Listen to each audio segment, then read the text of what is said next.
have to clean up from Saturday night to tonight? I mean, we were talking about they almost had 20 grade A scoring chances, right? So that's not going to be good enough for winning games in the NHL right now. We want to get back into the winning column, and we know how we're going to play tonight. What do you expect from the Jets, Oscar? Because they've had 2 tough games so far this year. I mean, they have some big guys with a lot of routine, and they're always tough to play against. So we got to be on our toes right away here. We cannot afford to give away the first period. I mean, everybody has to be on the same page and get a good start from the beginning. A bit of a struggle in your own end on Saturday night as a team? Yeah, oh yeah. I mean, it was not a team effort. I mean, we got to stick up for Talbot, and I mean, like I said, almost 20 grade A scoring chances is not going to make it for us. Is there always a bit of concern when you play a team like Winnipeg that's had a rocky start and is obviously eager to bounce back? Yeah, I mean, if you got a bad start, I mean, you're a little bit desperate to get that first win, and we were fortunate enough to get our first win the first game. So, I mean, they're going to come out hard tonight, and like I said, that's why we're going to be on our toes when the puck drops. Speak about defending.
Yeah, had some success.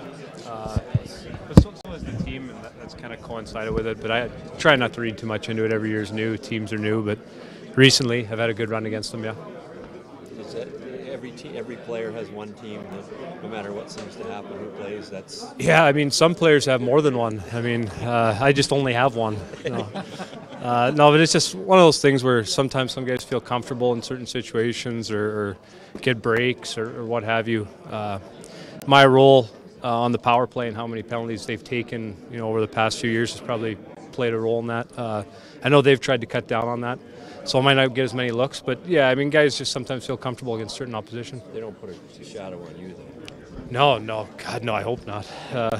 No, it's, I'm sure I'm not getting the highlight treatment on the pre-scout over there. There's a few more guys a little more dangerous, but I'd love to keep the run going, but I don't expect it to continue forever.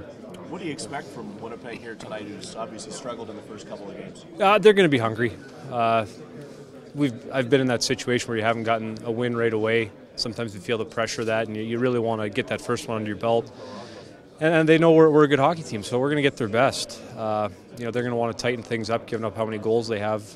So expect a tight checking game. They're going to play us hard, and they're going to be hungry.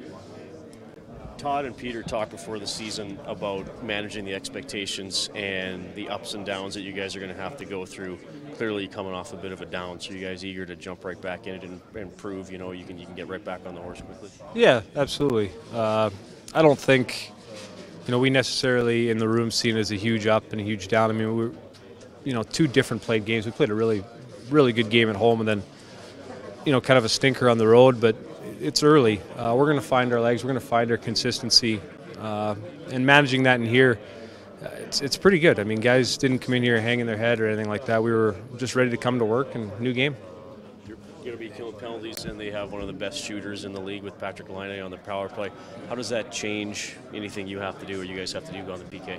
Well, the dangerous part there is if we get a lot of right-handed good shooters. Laine gets a lot of the headlines because of the shot and all the goals, but Scheifele's in the middle there and Bufflin's up top. So there's a lot of options, and I think that's why their power play is effective. It makes, as a penalty killer, you have to make some decisions, and then it's up to them to make the play. But with him out there, you got to be cognizant of it. The goaltender's got to know where that shot's coming from. Guys are going to have to sacrifice getting lanes. It's going to take all 5 guys remaining on the ice to shut that down.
things are you guys most focused on turning around from Saturday night?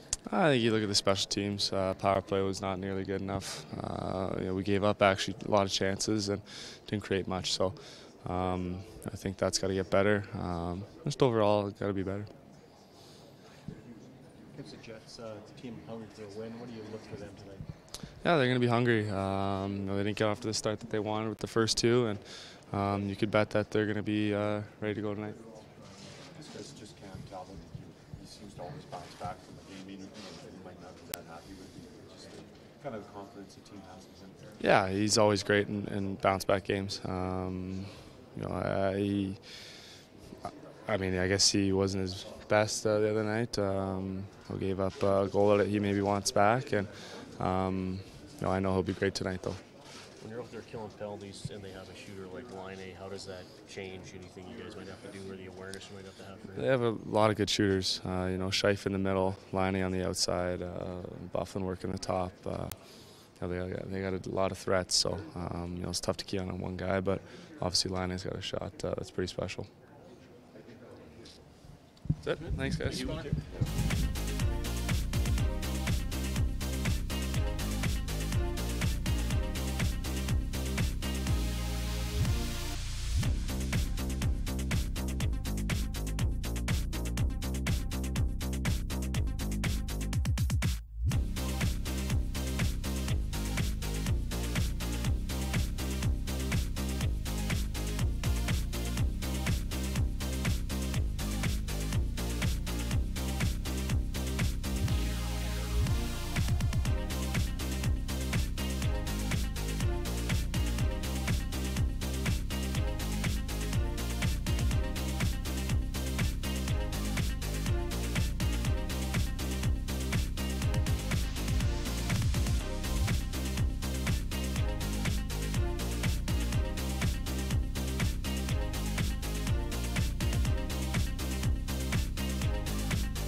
Morning, guys.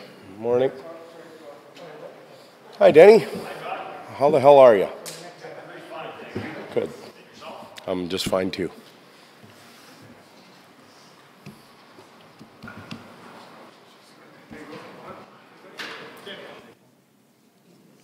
Todd, was it Saturday night, was it a lack of work or a lack of execution that led to? I think we were willing to work. We just didn't execute very well. The number of grade A chances that we gave up were significantly higher than against the game in versus Calgary. that was due in part to how they attacked us, but also due in large part into some very poor decisions and loose play on our behalf. So I don't think the work ethic was questioned. It was the execution. It was the ability to get the job done more than anything. Todd, a couple of the guys that were talking about the right-handed shots that are dangerous under power play. What do you do to try to limit their chances? Yeah, the first thing we do is we don't go to the box 7 times like we did in Vancouver. So, I can give you 100 different schemes for penalty kill, but if we're in the box 7 times, they're going to get 1, maybe 2. And that puts you in a deep hole right off the bat. Obviously, their power play has been a huge part of their season to this point. And I ignore the number, whatever it is, 1 for 11 that they have, because they should have scored probably 4 or 5 already. And their exhibition season also indicates that their power play is lethal. So our best penalty kill will be smart checking and keeping your sticks on the ice during the 5-on-5 play. Todd, did you sense that Talbot was frustrated with the poll the other night, and what have you seen from him in the last day and a half since then? I've seen the regular Cam Talbot that's ready to play. I'll get the start tonight. He, like the rest of our group and our staff, were probably frustrated with the results and the input into the game, and we should all be at that level now. We're that type of team. What have you watched from Cam over the last year or so in terms of his ability to bounce back after nights that he's not happy with? They've always been very good. And we have to remember that we're into, the baseball analogy. Somebody asked me, our pitchers are just getting used to their starts. That's what goaltending is at this time of the year. You play 8 of those exhibition games, yet you have 3 goaltenders that you got to try and get in. They're still trying to feel their rhythm. So anybody that's handing out the trophy for the top goaltender in the league, or anybody that's looking for goalies that maybe aren't performing up to their standards, I'd call you crazy at this time of the year. What do you want to see from Matt Benning tonight that you didn't see last game? Better performance. Is he just not? Is he backing up too much, or not in the face? No, he didn't look as confident as he did against Calgary. Calgary was one of our best defensemen. Now that's the pressure of a second-year player. When one of your top defensemen's out, he feels like he's got to get it done a little bit more. He's a tremendous player that we have a lot of respect for, and we believe in him a lot. Just go out and play and be confident. He will be. And Yamamoto, is he going to play? Yamo will play. Is he going to? Looks like the fourth line. Does he have to play differently on a checking line as opposed to? I don't know. We've kind of gone through this before. I don't know who our first and second and third and fourth lines are. Like, it depends on who they play and how we roll them out and where he ends up in the lineup. So he'll get minutes. Whoever he gets minutes with, he'll have to be productive. And just like we talked about with Matt Benning, Yamo is going to have to be a little more confident now in Game 2. The jitters are gone. He's playing at home again. And I also believe he can do it. What do you expect from Slepyshev? Good, hard game. He's got a shot. To me, he looks confident. He looks sure of himself right now. But it's also, he's a month behind. Played well in Bakersfield, from what I understand. Had an impact on the game, led their team in shots on goal, was around the puck a lot. Want him to bring that here tonight, build on his playoffs from last year where he was a factor and he had a real strong belief in himself. That slash on the hands call that we're seeing a lot now, is that just part of the adjustment, or has the philosophy been in place long enough that it falls into the category of a dumb penalty now? I think we're still in the instinctive part of eliminating it. Players can tell themselves they can prepare themselves, but when your brain's short on oxygen, you're at the back end of a shift and you naturally reach out like you would always. I'm sure as soon as they make contact, they're going, why was I doing that? I know I shouldn't. So I think we're still in the adjustment phase. I wouldn't call it a stupid penalty at this point. A disappointing one maybe, because we know better, but it's still happening. Todd, I think before the start of the regular season, you mentioned that it was obviously going to be harder for your group this year going into other rinks and kind of being on everybody's radar. Do you think the guys realize that after that Vancouver game or during that Vancouver game, maybe after having such a good start at home here? Well, it's just like I told them and I've shared with you, it's hard to win in this league. You got to remember how hard it is and what it takes to win. And I don't care if you're the Oilers or anybody else, the other 31 teams in the league, it is hard to win. And if you self-inflict many wounds on yourselves, your own team, it even makes it harder. And we had self-infliction the other night. Give Vancouver credit. They're a proud franchise. They are hungry right now. They played a gritty game. They played hard. Their goaltender was tremendous. They deserved the win. They were better than we were in those areas. Okay.